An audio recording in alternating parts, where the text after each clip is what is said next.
Hoje nós iremos conhecer um pouquinho mais a obra Iracema, de José de Alencar. Eu falo conhecer um pouquinho mais porque acredito que muitos já conheçam, né? É uma obra bem famosa, bem pedida para os vestibulares. Então eu acredito que bastante gente já conhece ou pelo menos já ouviu falar, né? Nós vamos entender um pouquinho do contexto, né? Primeiramente, do que estava acontecendo nesse período em que foi escrito Iracema. Iracema é uma obra escrita por José de Alencar em 1865, logo após a independência do Brasil, de 1822. Né? Apesar de ser escrita nessa época, o contexto da história dentro da obra, né, o período é em meados ali de 1600, logo após o descobrimento do Brasil. Porém, retomando a data em que a história foi escrita, em 1865, nesse momento estava se aflorando muito o sentimento de nacionalismo, de patriotismo, de valorização da natureza, né? Porque o Brasil tinha se tornado independente, então queria-se criar, né, na população, nas pessoas, esse sentimento mesmo de identidade e de nacionalidade. Ninguém melhor a fazer isso do que José de Alencar. Né? José de Alencar, ele escreveu 3 romances indianistas, escreveu o Guarani, né, que foi o primeiro romance indianista do romantismo brasileiro, escreveu o Birajara e Iracema. Então ele tem aí 3 obras muito famosas, muito importantes para o romance indianista, escritas. No contexto, né, do José de Alencar, no momento em que ele vivia, ele é um escritor cearense, foi governador do Ceará por 4 vezes, né? Então ele era político, também atuou em outros cargos políticos na época, e ele carregava consigo, além de tudo, além de ser escritor, jornalista, enfim, é um cara foda. Ele carregava consigo um sentimento de patriotismo muito grande, até para além da literatura, né? Lógico que na literatura ele encontrou uma forma de expor, de expressar esse sentimento dele nacionalista, essa forma poética como ele via o Brasil, essa valorização da natureza, né, dessa riqueza que nós temos aqui no Brasil. Então ele trouxe para a literatura toda essa descrição do Brasil, ele tinha já esse desejo, essa vontade, e na verdade a literatura ela tinha mesmo nesse período essa missão de trazer esse sentimento de identidade e nacionalismo para os leitores, né, e para a população. Então, Iracema ela se encaixa, se enquadra dentro desse contexto, dentro desse momento.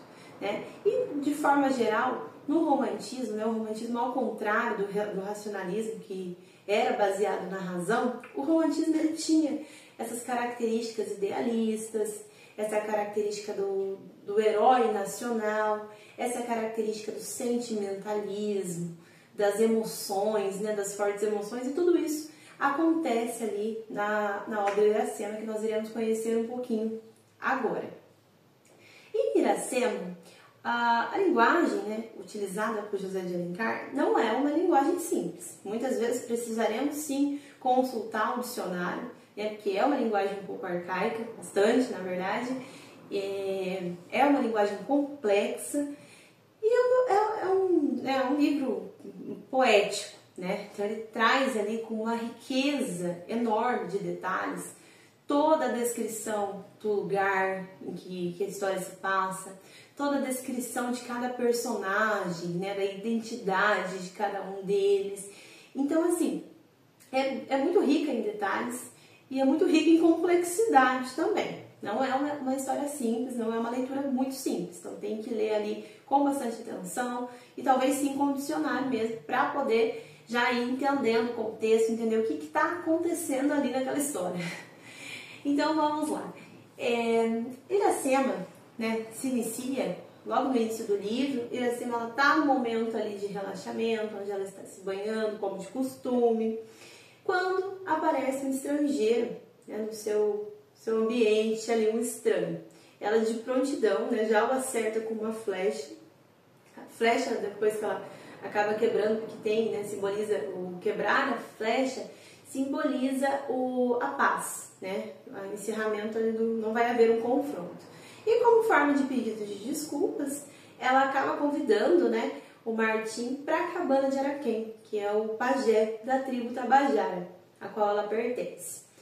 Martim vai para lá, é muito bem recebido, né? Tem uma hospitalidade da tribo ali muito grande. Exceto a Irapuã, que já desde o início não gosta de Martim. Irapuã é um guerreiro da tribo Tabajara, apaixonado por Iracema. E ele já logo de início já fica meio, não gostei do Martim. E por fim, né, a Iracema é muito importante para a tribo porque ela carrega o segredo de Jurema, né? Ela é a virgem dos lábios de mel. Até daqui a pouco ela já não vai deixar de ser. O segredo de Jurema, ele é a receita de um licor alucinógeno que é utilizado, né, para um ritual indígena. Então eles sempre tomam daquele licor e Iracema, por ser virgem, carrega essa receita de Jurema. O que acontece? Iracema acaba ficando compadecida pela dor que ela percebe em Martim, pois Martim está muito triste, muito angustiado, por conta de além de estar perdido, né, ele sente muita falta da sua terra, então ele está ali triste mesmo, angustiado, e ela acaba, né, se compadecendo e dando a ele o drink de Tupã, né, que é esse drink alucinógeno aí. Nesse período alucinógeno que o Martim se encontra, ele acaba tendo, né, um vislumbre de que ele está em uma noite de amor com Iracema. O que na verdade a gente descobre que não é só um vislumbre, que ele realmente teve esse momento, essa noite de amor com Iracema. E aí tá a condenação de Iracema, né? Porque ela carrega esse segredo de Jurema, né? E isso é o que faz com que ela tenha tanta relevância ali na tribo. Então, como ela errou, ela já está condenada, né? Então, a partir disso, ela já sabe do que vai acontecer, que ela e Martim estão condenados e eles já bolam uma fuga. O Pote, né, o amigo de Martim, da tribo Potiguara, ajuda eles durante essa fuga. Aí, logo que percebe, né, logo que Guerreiro Irapuã e o irmão de Iracema percebe que ela fugiu, já une, né, os homens ali, seus homens, e vão atrás de Iracema e Martim.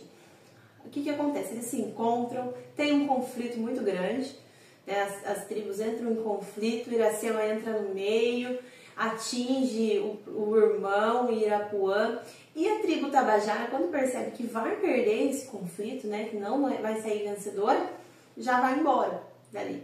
Então Iracema foge com o Martim, eles se mudam vão para uma cabana na floresta e ficam lá. Aí, no decorrer da história, nós já começamos a perceber o distanciamento cada vez maior de Martim. Martim ele vai se distanciando, Iracema vai ficando cada vez mais sozinha ali na cabana. E é quando ela descobre que está grávida, né, de Moacir, que ela chama de o filho da dor, porque ela passa por uma gravidez muito sofrida, uma gravidez muito dura.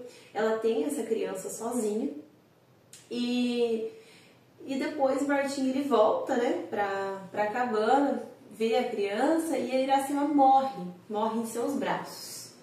Por fim, a história ela termina com Martim voltando para Portugal com Moacir e depois ele retorna ao Brasil com os padres jesuítas, que daí a gente já começa a perceber o período da catequização dos índios e tudo mais. Então, assim, ela é uma obra que traz esse contexto, né, indianista, esse contexto de início de uma nação, de idealização também da nação, da natureza, da identidade, e também traz, né, essa característica do romantismo, do sofrimento mesmo, da dor, desse sentimentalismo meio que exagerado, dessa dor, dessas emoções fortes. Então é bem bacana. É um romance que vale a pena ser lido, apesar, né, de ter aí a sua linguagem um pouco mais complexa, mas é muito bacana. Leia e aproveitem a leitura.